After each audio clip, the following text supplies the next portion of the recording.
भारत माता की। भारत माता की। भारत माता की। सारे डुग्गर देश दे लोगों की मेरा नमस्कार। जोर कन्ने बोलो, जोर कन्ने बोलो, जोर कन्ने बोलो, जोर से बोलो, सारे बोलो। मैं उधमपुर पिछले कई दशकों से आ रहा हूं। शायद कश्मीर में मेरा आना जाना, जम्मू कश्मीर की धरती पर आना जाना पिछले 5 दशक से लगातार चल रहा है। मुझे याद है 1992 में एकता यात्रा के दौरान यहां जो आपने भव्य स्वागत किया था, जो सम्मान किया था, एक प्रकार से पूरा क्षेत्र रोड पर आ गया था। और आप भी जानते हैं, तब हमारा मिशन कश्मीर के लाल चौक पर तिरंगा फहराने का था। तब यहां माताओं बहनों ने बहुत आशीर्वाद दिया था। 2014 में माता वैष्णो देवी के दर्शन करके आया था और इसी मैदान पर मैंने आपको गारंटी दी थी कि जम्मू कश्मीर की अनेक पीढ़ियों ने जो कुछ सहा है उसे मुक्ति दिलाऊंगा।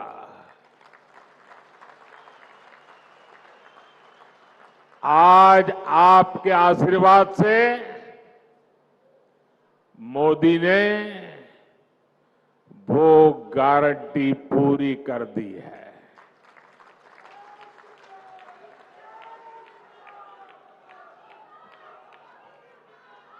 दशकों बाद ये पहला चुनाव है जब आतंकवाद, अलगाववाद, पत्थरबाजी, बंद, हड़ताल, सीमा पार से गोलीबारी ये चुनाव के मुद्दे ही नहीं है।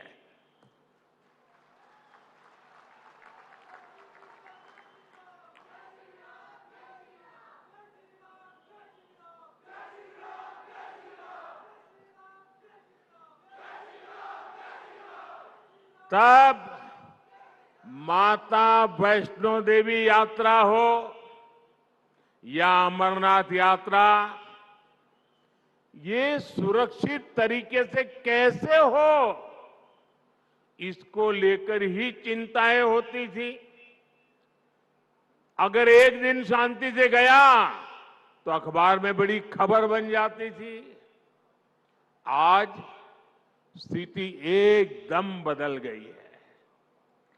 आज जम्मू कश्मीर में विकास भी हो रहा है और विश्वास भी बढ़ रहा है।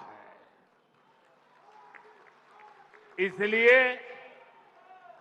आज जम्मू और कश्मीर के चप्पे चप्पे में भी एक ही गूंज सुनाई दे रही है। फिर एक बार, फिर एक बार, फिर एक बार, भाई और बहनों, ये चुनाव सिर्फ सांसद चुनने भर का नहीं है, बल्कि ये देश में एक मजबूत सरकार बनाने का चुनाव है। और सरकार जब मजबूत होती है तो जमीन पर चुनौतियों के बीच भी चुनौतियों को चुनौती देते हुए काम करके दिखाती है। दिखता है कि नहीं दिखता है? दिखता है कि नहीं दिखता है? यहां जो पुराने लोग हैं उनको 10 साल पहले का मेरा भाषण याद होगा। यही मैंने आपसे कहा था कि आप मुझ पे भरोसा कीजिए।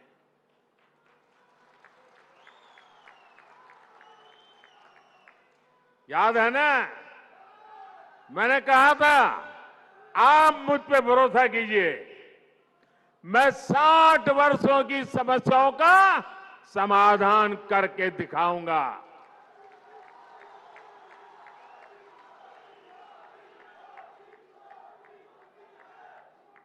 तब मैंने यहां माताओं बहनों के सम्मान की गारंटी दी थी। गरीब को 2 वक्त के खाने की चिंता न करनी पड़े, इसकी गारंटी दी थी।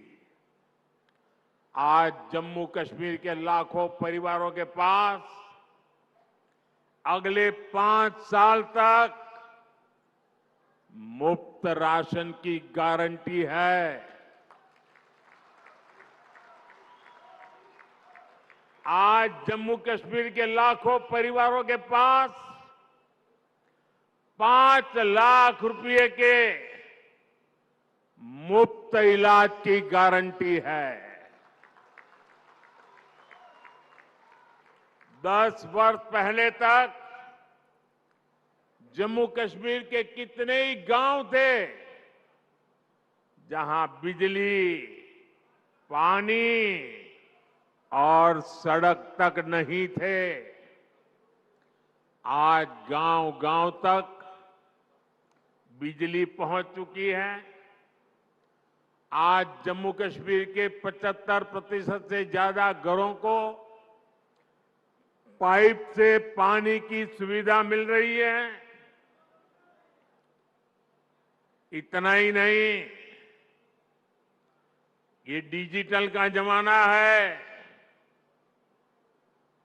डिजिटल कनेक्टिविटी चाहिए। मोबाइल टावर दूर सुदूर पहाड़ों में भी लगाने का बड़ा तेज अभियान चलाया है। भाइयों और बहनों, मोदी की गारंटी यानी गारंटी पूरा होने की गारंटी।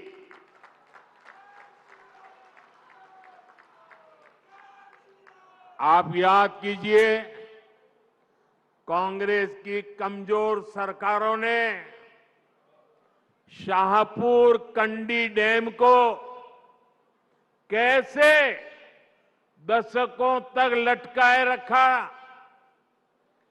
जम्मू के किसानों के खेत सूखे थे, गांव अंधेरे में थे, लेकिन हमारे हक का रावी का पानी पाकिस्तान जा रहा था। मोदी ने किसानों को गारंटी दी थी और इसे भी पूरा करके दिखाया है। इससे कठुआ और सांबा के हजारों किसानों को फायदा हुआ है। यही नहीं, इस डैम से जो बिजली पैदा होगी वो जम्मू कश्मीर के घरों को रोशन करेंगे।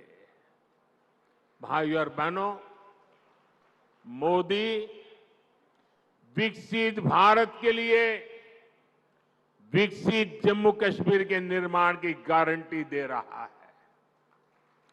लेकिन कांग्रेस, नेशनल कॉन्फ्रेंस, पीडीपी और बाकी सारे दल जम्मू कश्मीर को फिर उन पुराने दिनों की तरफ ले जाना चाहते हैं। इन परिवार चलित पार्टियों ने, परिवार के द्वारा ही चलने वाली पार्टियों ने जम्मू कश्मीर का जितना नुकसान किया, उतना नुकसान किसी ने नहीं किया है। यहां तो पॉलिटिकल पार्टियां मतलब of the family, by the family, for the family.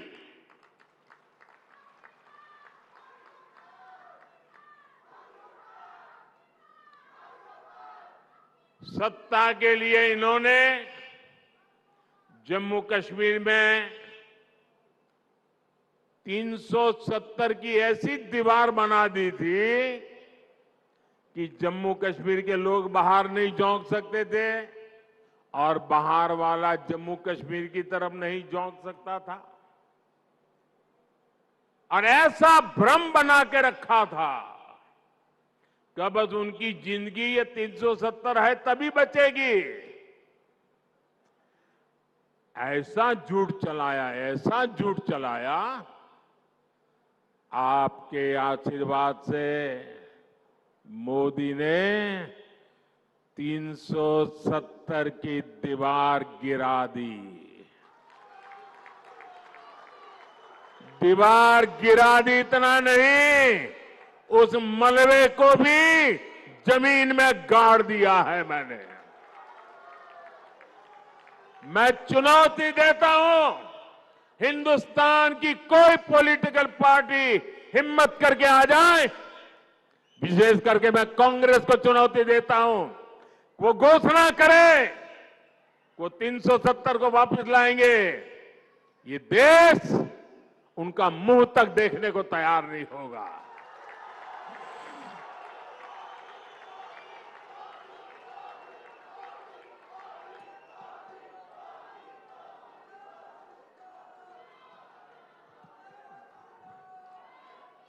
ये कैसे कैसे भ्रम फैलाते हैं, कैसे कैसे लोगों को डरा के रखते हैं।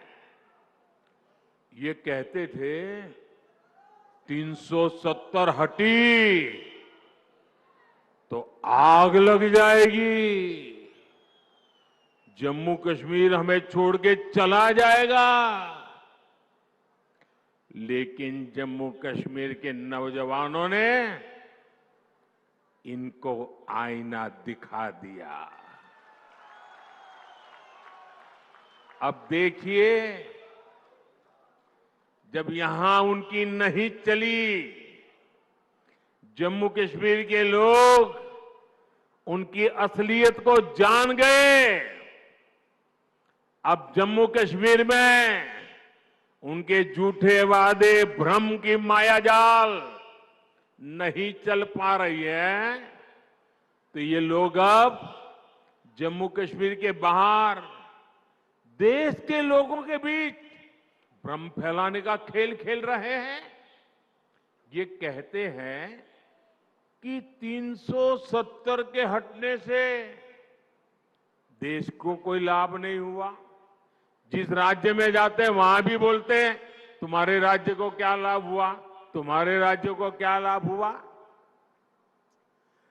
370 के हटने से क्या लाभ हुआ है, वो जम्मू कश्मीर की मेरी बहन बेटियों को पूछो, जो अपने हकों के लिए तरस रही थी। ये उनका भाई, ये उनका बेटा, उन्होंने उनके हक वापस दिए हैं।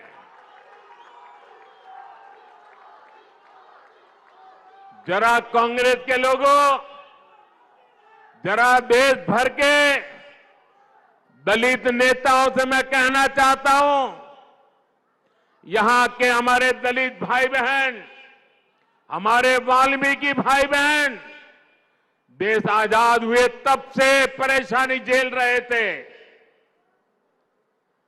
जरा आकर के उन वाल्मीकि भाई बहनों से पूछो, गड्ढा ब्राह्मण से पूछो, कोली से पूछो और पहाड़ी परिवार हो, मचैल माता की भूमि में रहने वाले मेरे पटरी साथी हो, अब हर किसी को संविधान में मिले अधिकार मिलने लगे हैं। अब हमारे फौजियों की वीर माताओं को चिंता नहीं करनी पड़ती, क्योंकि पत्थरबाजी नहीं होती है। इतना ही नहीं, घाटी की वो माताएं मुझे आशीर्वाद देती हैं। उनको चिंता रहती थी कि बेटा अगर 2-4 दिन दिखाई न दे तो उनको लगता था कहीं गलत हाथों में तो नहीं फंस गया है। आज कश्मीर घाटी की हर माता चैन की नींद सोती है, क्योंकि अब उनका बच्चा बर्बाद होने से बच रहा है। साथियों, अब स्कूल नहीं जलाए जाते, बल्कि स्कूल सजाए जाते हैं। अब यहां एम्स बन रहे हैं, आईआईटी बन रहे हैं, आईआईएम बन रहे हैं। अब आधुनिक टनल, आधुनिक और चौड़ी सड़कें, शानदार रेल्स का सफर जम्मू कश्मीर की तकदीर बन रही है। जम्मू हो या कश्मीर, अब रिकॉर्ड संख्या में पर्यटक और श्रद्धालु आने लगे हैं। ये सपना यहां की अनेक पीढ़ियों ने देखा है और मैं आपको गारंटी देता हूं, आपका सपना ये मोदी का संकल्प है।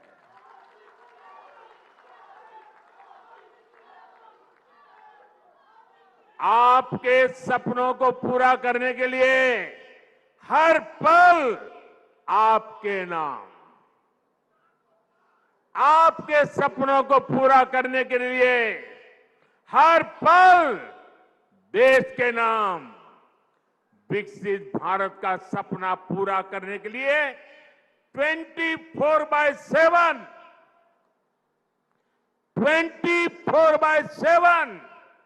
फॉर 2047 ये मोदी की गारंटी है।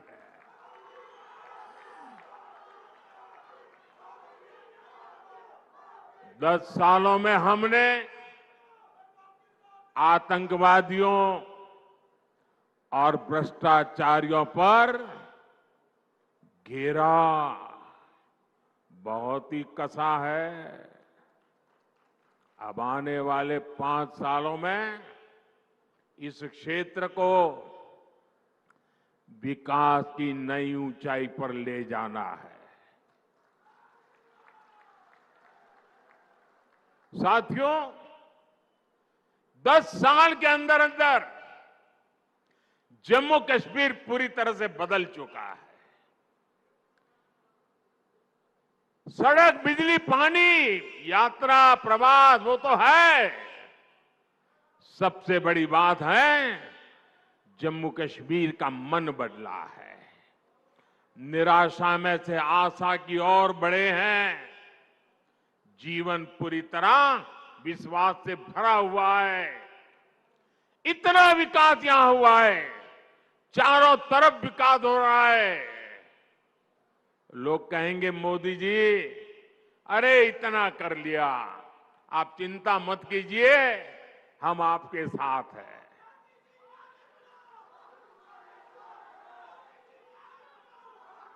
आपका साथ, उस पे प्रति तो मेरा अपार विश्वास है। मैं यहां न आता तो भी मुझे पता था कि जम्मू कश्मीर का मेरा नाता इतना गहरा है कि आप मेरे लिए मुझसे भी ज्यादा करेंगे। लेकिन मैं तो आया हूं मां वैष्णो देवी के चरणों में बैठे हुए आप लोगों के भी दर्शन करने के लिए।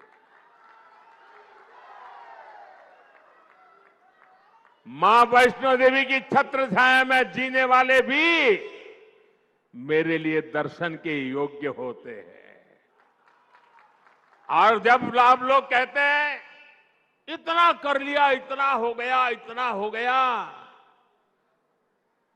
हम वो इतने ज्यादा क्या कर सकते हैं? मेरे जम्मू कश्मीर के भाई बहन, आपने पहले इतने बुरे दिन देखे हैं कि आपको ये सब बहुत लग रहा है, बहुत अच्छा लग रहा है, विकास जैसा लग रहा है।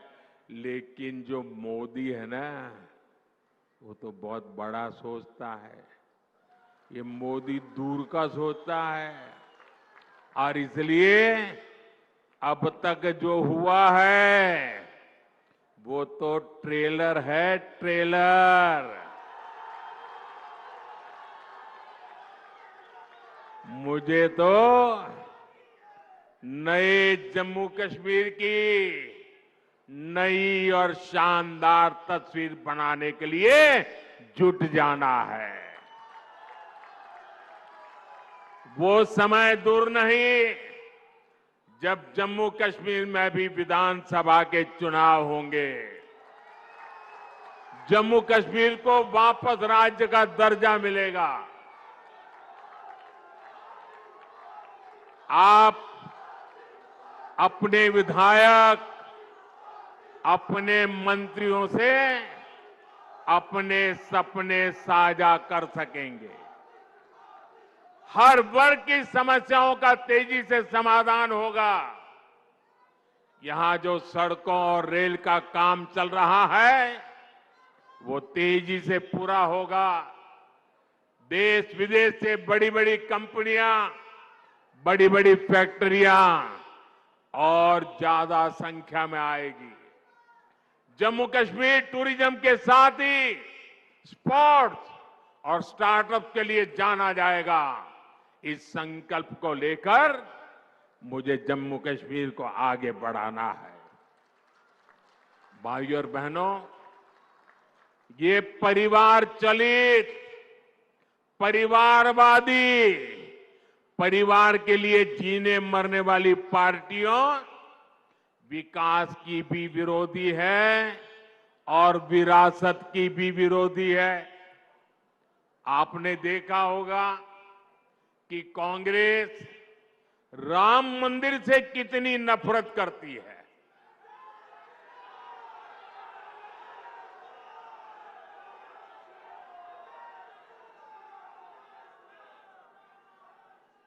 कांग्रेस और उनकी पूरी इकोसिस्टम अगर कहीं मुंह से राम मंदिर भी निकल गया तो चिल्लाने लग जाती है, रात दिन चिल्लाती है कि राम मंदिर बीजेपी के लिए चुनावी मुद्दा है। राम मंदिर न कभी चुनाव का मुद्दा था, न चुनाव का मुद्दा है और न ही कभी चुनाव का मुद्दा बनेगा। अरे राम मंदिर का संघर्ष तो तब से हो रहा था जब भाजपा का जन्म भी नहीं हुआ था। राम मंदिर का संघर्ष तो तब से हो रहा था जब यहां अंग्रेज सल्तनत भी नहीं आई थी। राम मंदिर का संघर्ष 500 साल पुराना है, जब कोई चुनाव का नामो निशान नहीं था। जब विदेशी आक्रांताओं ने हमारे मंदिर तोड़े, तो भारत के लोगों ने अपने धर्म स्थलों को बचाने की लड़ाई लड़ी थी। वर्षों तक लोगों ने अपनी ही आस्था के लिए क्या क्या नहीं झेला। कांग्रेस और उसके सहयोगी दलों के नेता बड़े बड़े बंगलों में रहते थे, लेकिन जब रामलला के टेंट बदलने की बात आती थी, टेंट पर जो ताड़पत्री वो बदलने की बात आती थी, तो लोग मुंह फेर लेते थे, अदालतों की धमकियां देते थे। बारिश में रामलला का टेंट टपकता रहता था और रामलला के भक्त टेंट बदलवाने के लिए अदालतों के चक्कर काटते रहते थे। ये उन करोड़ों अरबों लोगों की आस्था पर आघात था जो राम को अपना आराध्य कहते हैं।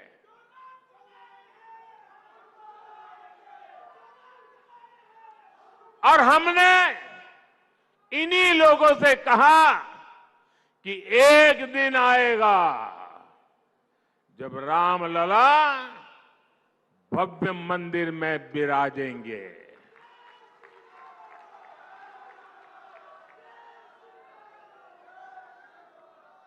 और तीन बातें कभी भूल नहीं सकते।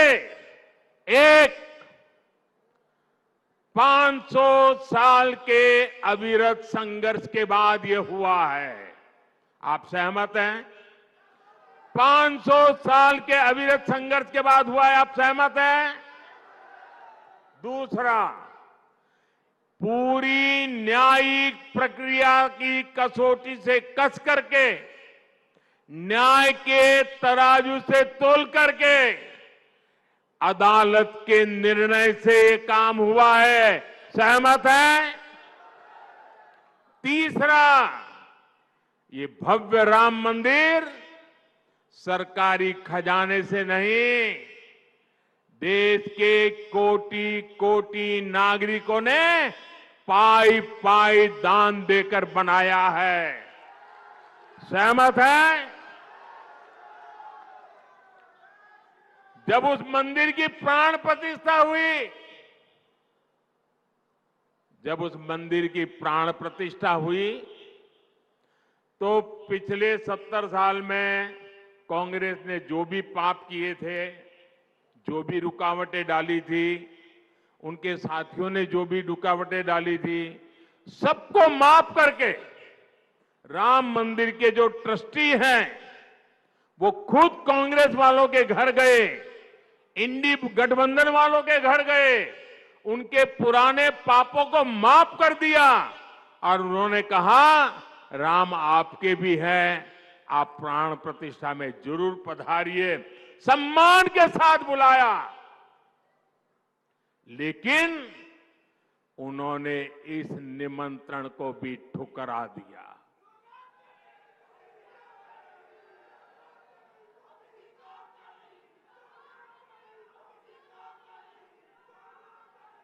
कोई बताए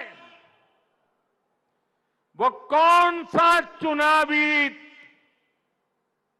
कारनामा था जिसके दबाव में आपने राम मंदिर के प्राण प्रतिष्ठा के निमंत्रण को ठुकरा दिया? वो कौन सी चुनावी खेल था कि आपने प्राण प्रतिष्ठा के पवित्र कार्य को ठुकरा दिया? ये कांग्रेस वाले, इंडी गठबंधन वाले, जो इसे चुनाव का मुद्दा कहते हैं, उनके लिए चुनावी मुद्दा था, देश के लिए ये श्रद्धा का मुद्दा था, ये धैर्य की विजय का मुद्दा था, ये आस्था और विश्वास का मुद्दा था, ये 500 वर्ष की तपस्या का मुद्दा था।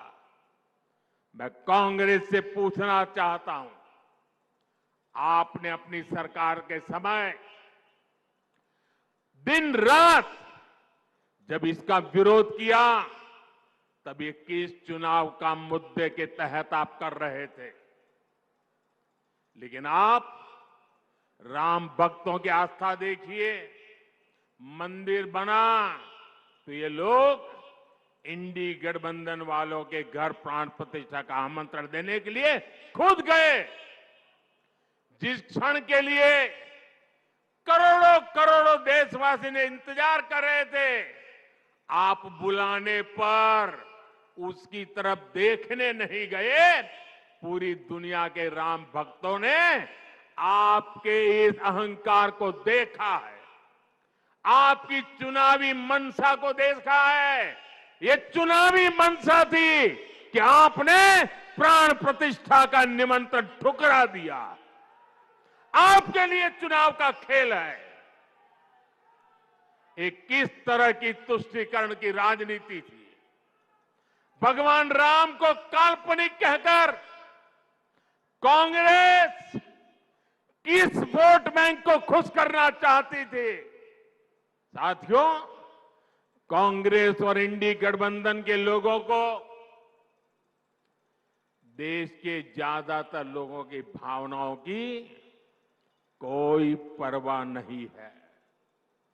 इन्हें लोगों की भावनाओं से खिलवाड़ करने में मजा आता है। ये लोग सावन में एक सजायाफ्ता जो सजा कोर्ट ने जिसको सजा की है, जो जमानत पर है, ऐसे एक मुजरिम के घर जाके सावन के महीने में मटन बनाने का मौज ले रहे हैं। इतना ही नहीं, उसका वीडियो बना करके देश के लोगों को चिढ़ाने का काम करते हैं। कानून किसी को भी कुछ भी खाने से नहीं रोकता है और न ही मोदी रोकता है। सभी को स्वतंत्रता है कि जब मन करे वेज खाए या नॉन वेज खाए। लेकिन इन लोगों की मंशा दूसरी होती है। जब सब मुगल यहां आक्रमण करते थे ना, तो उनको सत्ता राजा को पराजित करने से संतोष नहीं होता था। जब तक मंदिर तोड़ते नहीं थे, जब तक श्रद्धा स्थानों की कत्ल नहीं करते थे, उनको संतोष नहीं होता था। उनको उसी में मजा आता था। वैसे ही सावन के महीने में वीडियो दिखाकर वो मुगल के लोगों के जमाने की जो मानसिकता है ना, उसके द्वारा वो देश के लोगों को चिढ़ाना चाहते हैं और अपनी वोट बैंक पक्की करना चाहते हैं।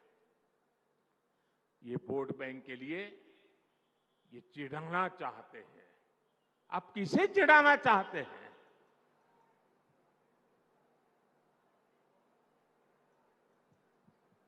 नवरात्र के दिनों में अपना नॉनवेज खाना आप किस मंशा से वीडियो दिखा दिखा करके लोगों की भावनाओं को चोट पहुंचा करके किसको खुश करने का खेल कर रहे हो? मैं जानता हूं, मैं जब आज ये बोल रहा हूं, उसके बाद ये लोग पूरा गोला बारूद लेकर गालियों की बौछार मुझ पर चलाएंगे, मेरे पीछे पड़ जाएंगे। लेकिन जब बात बर्दाश्त से बाहर हो जाती है तो लोकतंत्र में मेरा दायित्व बनता है मैं देश को सही चीजों का सही पहलू बताऊं, और वो मेरा कर्तव्य पूरा कर रहा हूं। ये लोग ऐसा जानबूझकर इसलिए करते हैं ताकि इस देश की मान्यताओं पर हमला हो, ये इसलिए होता है ताकि एक बड़ा वर्ग इनके वीडियो कर देखकर चिढ़ता रहे, असहज होता रहे। समस्या इस अंदाज से है, तुष्टीकरण से आगे बढ़कर ये इनकी मुगलिया सोच है। लेकिन ये लोग नहीं जानते, जनता जब जवाब देती है तो बड़े बड़े शाही खानदार के युवराजों को बेदखल होना पड़ता है। साथियों, ये जो परिवार चलित पार्टियां हैं, ये जो भ्रष्टाचारी है, अब इनको फिर मौका नहीं देना है। उधमपुर से डॉक्टर जितेंद्र सिंह और जम्मू से जुगल किशोर जी नया रिकॉर्ड बनाकर संसद भेजना है। जीत के बाद दोबारा जब उधमपुर आऊं तो स्वादिष्ट कलाड़ी का आनंद जरूर लूंगा।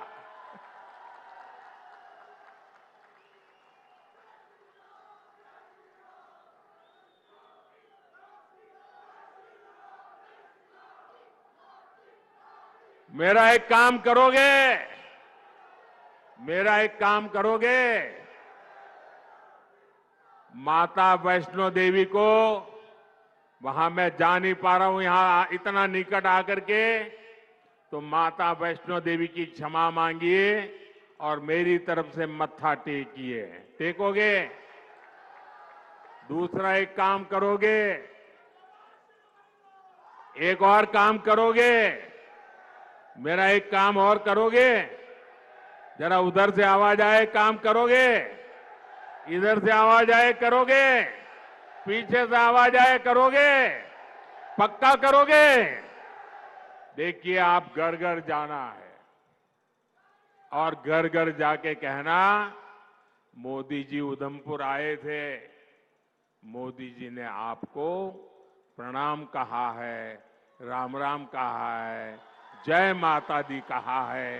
कहोगे? कहोगे? मेरे साथ बोलिए, भारत माता की, भारत माता की, भारत माता की। बहुत बहुत धन्यवाद।